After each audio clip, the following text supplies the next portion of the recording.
L'annonce des tests de nouveaux drones explosifs par la Corée du Nord sous la supervision de Kim Jong-un semble être un geste de défi en réponse aux exercices militaires conjoints des États-Unis et de la Corée du Sud.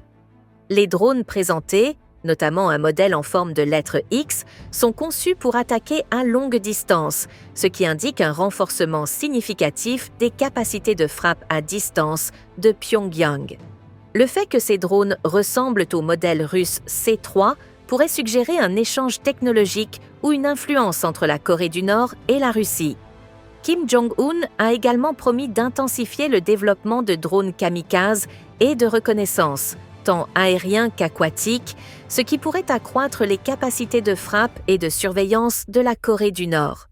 Cette démonstration de force intervient alors que les États-Unis et la Corée du Sud planifient des exercices militaires impliquant un nombre important de moyens aériens, ce qui pourrait exacerber les tensions dans la région.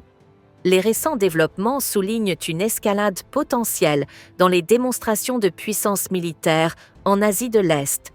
Les médias d'État nord-coréens affirment que la mission de cette arme est de créer un tsunami radioactif de grande ampleur pour détruire les navires de guerre et les ports ennemis.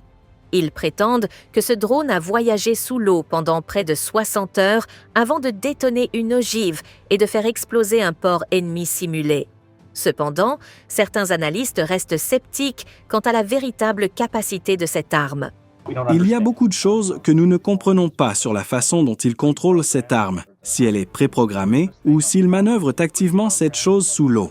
Ankit Panda affirme que ce drone serait probablement vulnérable à une destruction par les marines américaines et sud-coréennes avant même d'atteindre la mer. Toutefois, il précise que ce dispositif pourrait tout de même représenter une menace. Rien n'empêche, en principe, la Corée du Nord d'installer un engin nucléaire sur un sous-marin comme celui-ci et de le faire exploser. Elle pourrait l'utiliser contre des formations massives de navires de guerre de surface. En testant un drone sous-marin, Kim Jong-un semble suivre l'exemple de Vladimir Poutine.